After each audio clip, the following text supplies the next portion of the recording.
Good morning and welcome to WDPT News Channel 24.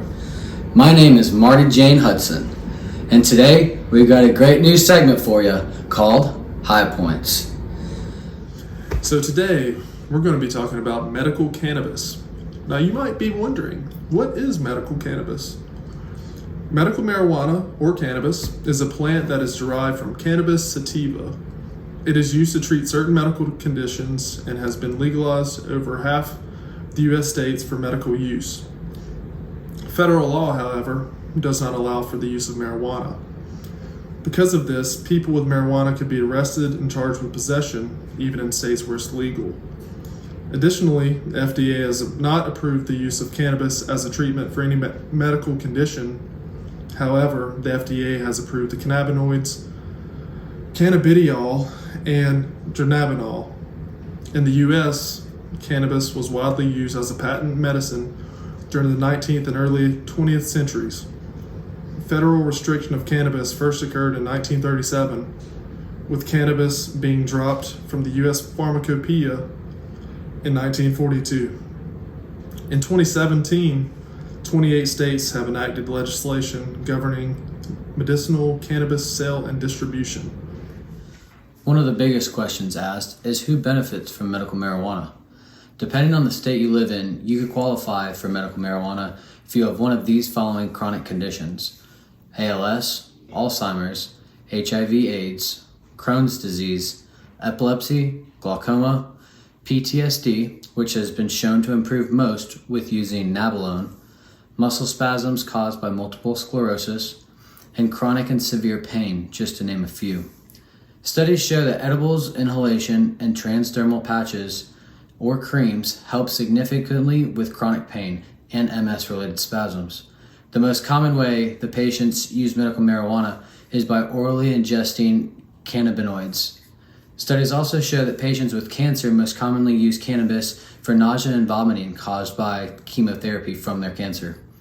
Also, some evidence shows cannabis can increase appetite and decrease weight loss with associated diseases like HIV/AIDS and cancer. Smoking marijuana also lowers pressure in the eyes, which helps with the problems linked with glaucoma. Cannabidiol, it has good evidence to improve anxiety symptoms.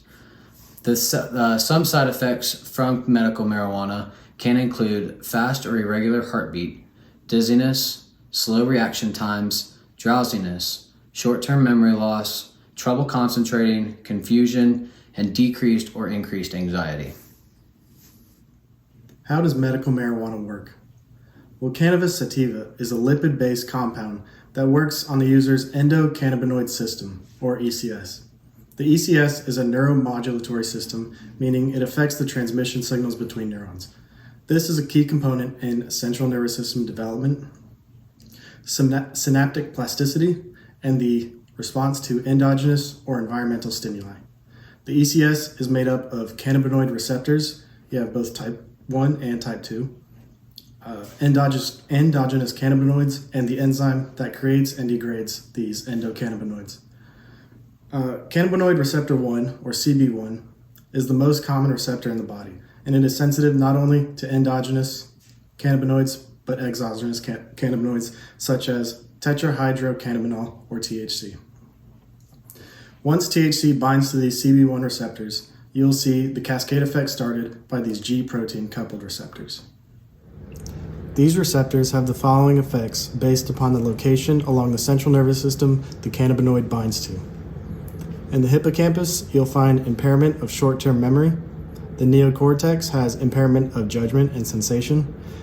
Within the basal ganglia, you see altered reaction time and movement. The hypothalamus shows increased appetite.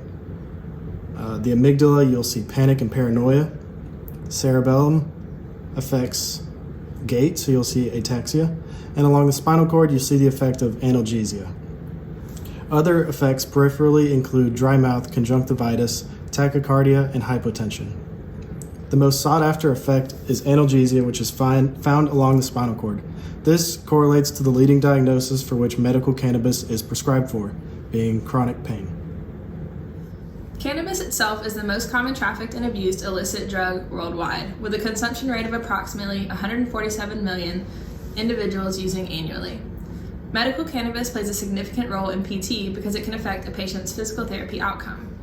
Physical therapists cannot prescribe or alter the use of medical cannabis, but they can understand how it will affect treatment. It is important that we stay up to date on state restrictions, the systemic effect of different variations, and the benefits. The APTA has an article on physical therapy and patient cannabis use that provides more info and research on the role that medical cannabis plays in physical therapy. This map shows the state-regulated cannabis programs in the United States and the 5 territories. The darkest green is states that have adult and medical use regulated programs. The yellow, which is only one of the territories, is no medical regulated program, but adult use is allowed. The middle green is going to be your medical programs, so states that allow medical programs, but that's it.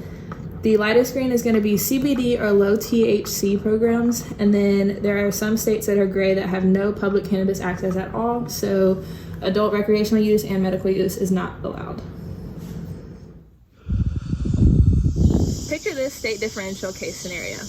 Kevin is a weekend blackjack dealer in Las Vegas. He has chronic pain consistent with pancreatic cancer.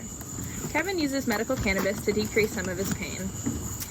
He's leaving for a road trip to Yellowstone with his partner Johnny, driving through the park and staying in a yurt in Montana.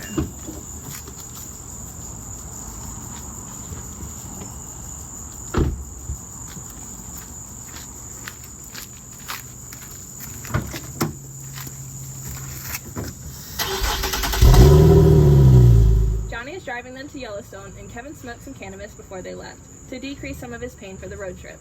Kevin also brought 3 ounces of his medical cannabis for their stay in Montana. As they drive through Utah, Kevin knows that Utah has legalized cannabis for medical use.